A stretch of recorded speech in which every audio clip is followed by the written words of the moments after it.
This channel does not promote any violent, harmful, or illegal activities. All content provided by this channel is meant for an educational purpose only. রাজ্যে SIR নিয়ে হইচই চলছেই। এখনো পর্যন্ত খোঁজ নেই ২৭,৭১,০০০ ভোটারের। কমিশনের হিসেব বলছে এর মধ্যে মৃত ভোটার ১৫,৫৩,০০০। খুঁজে পাওয়া যায়নি ২,৬১,০০০ ভোটারকে। স্থানান্তরিত ভোটারের সংখ্যা এখনো পর্যন্ত ৮,৮৮,০০০। ডুপ্লিকেট এবং ডাবল এন্ট্রি ভোটারের সংখ্যা ৫৮,১৬৪। খসড়ায় নয়, এই নামগুলির আলাদা তালিকা বের করবে কমিশন। এখনো পর্যন্ত ৬,৭৩,০০,০০০ এনুমারেশন ফর্ম ডিজিটাইজড করা হয়েছে। ফর মাই নলেজ ১,২০,০০,০০০ ভোটার এখনো পর্যন্ত আপনার ডিজিটাইজ হয়নি। আর যা ডিজিটাইজ হয়েছে তার মধ্যে ২৭,০০০-২৮ লক্ষ নাম বাদ গেছে।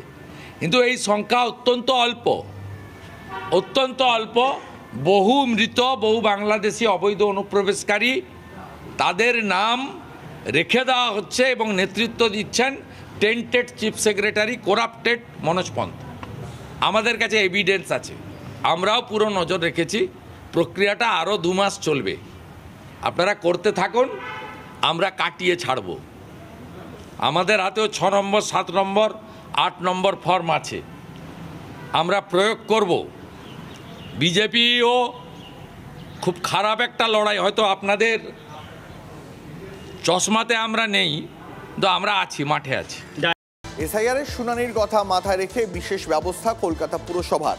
এবার জন্ম এবং মৃত্যুর শংসাপত্র নিয়ে বিশেষ ব্যবস্থা। এসআইআর শুনানি শুরু হলে চাপ বাড়ার আশঙ্কা পুরসভার জন্ম এবং মৃত্যুর শংসাপত্র বন্টন বিভাগে। তাই এই বিভাগে অতিরিক্ত কর্মী নিয়োগের সিদ্ধান্ত পুরসভার। উপভোক্তারা যাতে অনলাইনের পাশাপাশি অফলাইনেও সার্টিফিকেট সংগ্রহ করতে পারেন সেদিকে জোর দেওয়া হচ্ছে, মন্তব্য ফেরহাদ হাকিমের। সংশ্লিষ্ট বিভাগে সোমবার থেকেই অতিরিক্ত লোক থাকবে বলে সূত্রের খবর। আমাদের যে বার্থ সার্টিফিকেট আর বার্থ সার্টিফিকেট লাগে ডিউরিং হিয়ারিং, অনেকের এসে চাইছেন।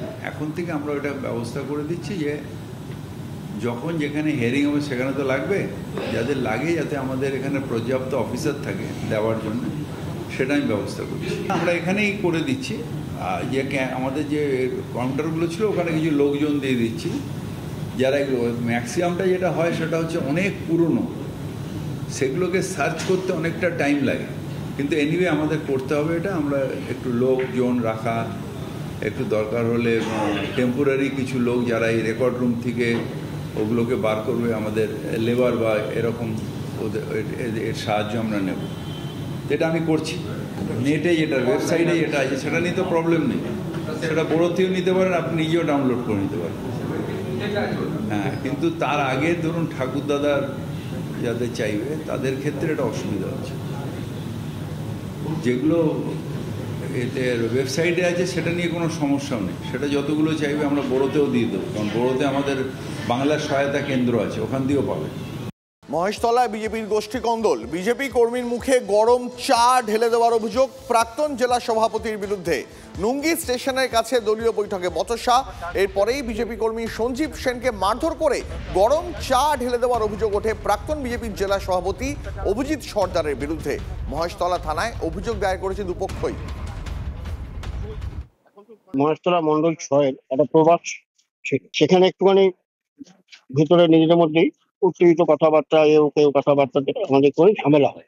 যেটা হয় নিজেদের মধ্যে একটু ধস্তাধস্তি বিভিন্ন পক্ষের মধ্যে হয়। হচ্ছে আচমকাই আমাদের অভিজিৎ সর্দার, মানে আমাদের জেলা প্রাক্তন প্রেসিডেন্ট, ও আমার এসে বলছে তোকে দেখে নেবো, তোকে আমি ১ মাসের মধ্যে দেখে নেবো, ১ মাসের না ১ সপ্তাহের মধ্যে তোকে আমি দেখে নেবো বলে ওর হাতে একটা গরম চা ছিল, পুরো আমার চোখের মধ্যে দিয়েছে। ওকে লাঠিবাঠিও মেরেছে।